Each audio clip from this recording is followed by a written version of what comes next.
And it's between this, like they've got this wire mesh fence between us, you know?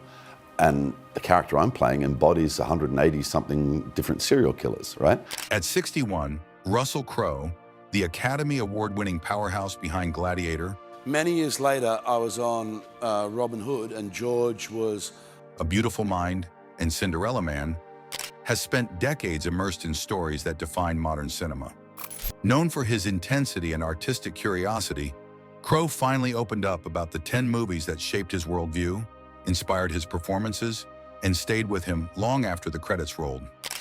These films, he admits, aren't just favorites, they're touchstones.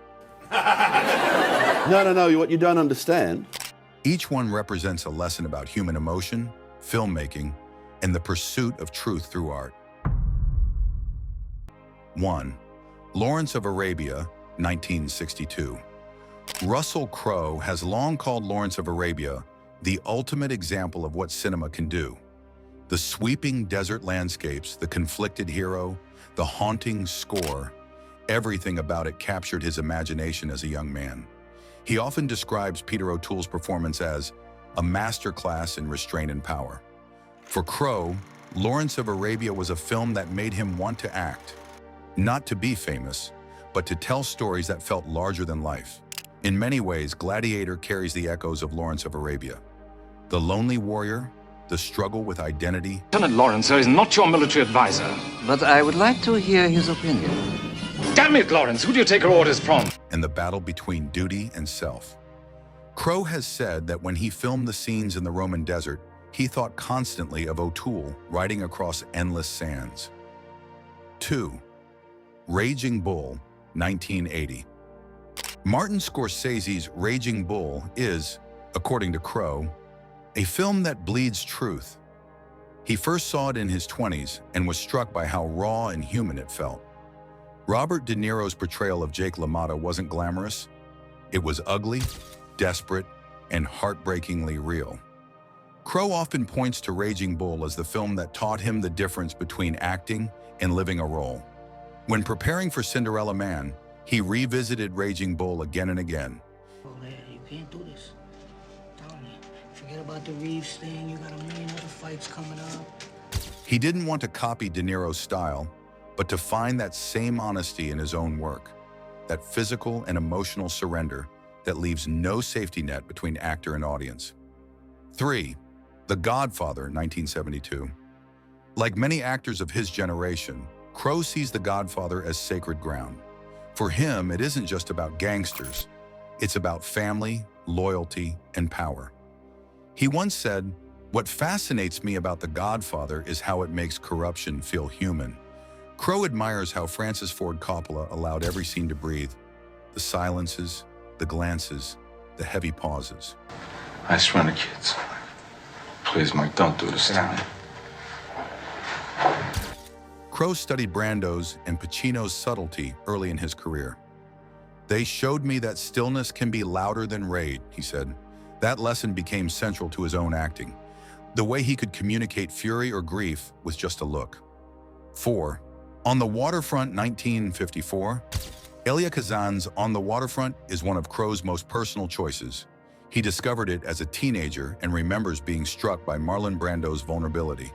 Brando's famous line, "I could have been a contender," became something of a mantra for Crowe. Not as regret, but as motivation. He saw in Brando's performance a raw honesty that defied Hollywood artifice. Crowe has said that On the Waterfront made him realize the beauty of imperfection. "You don't need to look pretty to move people," he once told an interviewer. "You need to be truthful." 5. The Insider, 1999. Though Crowe starred in The Insider, it remains one of the movies he treasures most, not for his own work, but for what it taught him about storytelling. Directed by Michael Mann, The Insider explores integrity, moral courage, and isolation, themes that Crowe found deeply personal. "That film reminded me that truth always has a cost," he reflected. Playing Jeffrey Wigan changed him. He learned to disappear completely into a character, to live inside someone else's silence. It was, he said, the most transformative experience of his career. 6. Taxi Driver, 1976. Crowe calls Taxi Driver a film that smells like New York. He was captivated by Scorsese's unflinching portrayal of loneliness and alienation. Robert De Niro's Travis Bickle fascinated him, not because he was heroic, but because he was so painfully real. Crowe often cites Taxi Driver as a perfect example of how cinema can expose society's cracks without preaching. 7. One Flew Over the Cuckoo's Nest, 1975. Jack Nicholson's performance as Randall McMurphy is, "Now, when the vote the chief just voted, it was 10-9. I want that television set turned on right now!" in Crowe's view, lightning in a bottle. He calls One Flew Over the Cuckoo's Nest a film that celebrates rebellion and humanity in the same breath. You're voluntary? When Crowe watched it for the first time, he felt both exhilarated and uneasy. The film's balance between humor and heartbreak reminded him how thin the line between sanity and madness can be. He's mentioned that Nicholson's wild unpredictability influenced how he approached Maximus in Gladiator, a man capable of both tenderness and violence, driven by both love and fury. 8.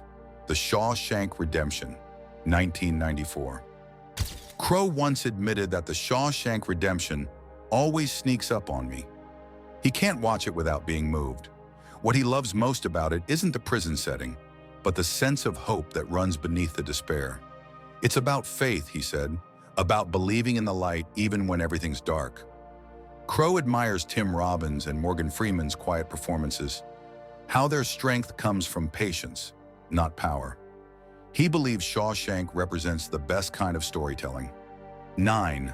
Gladiator, 2000. Russell Crowe's inclusion of Gladiator on his own list might surprise some. Did a TV show together back when we were literally kids. But he's unapologetic about it. To him, Gladiator is more than a movie. It's a life chapter. He has called it the film that made me, but also nearly broke me. The physical toll, the emotional weight, the responsibility of carrying a story that size, all of it left its mark.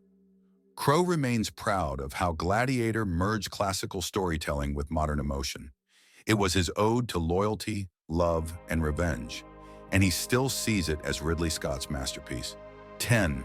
The Deer Hunter, 1978. For Crowe, The Deer Hunter is the kind of film that gets inside your bones. He first saw it in the late 80s and was shaken by its realism and sorrow.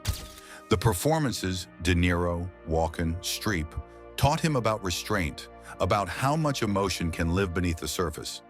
"You can feel the silence between them," he once said. "That's acting at its purest." He also admired how the film refused to simplify war. It wasn't about heroes and villains, but about broken people trying to survive their choices. That moral complexity, he believes, is what great cinema should always aim for. At 61, Russell Crowe's list of favorite movies reveals a man shaped by both grandeur and grit. From the deserts of Lawrence of Arabia to the haunted eyes of Raging Bull, It's about who we are as humans, really.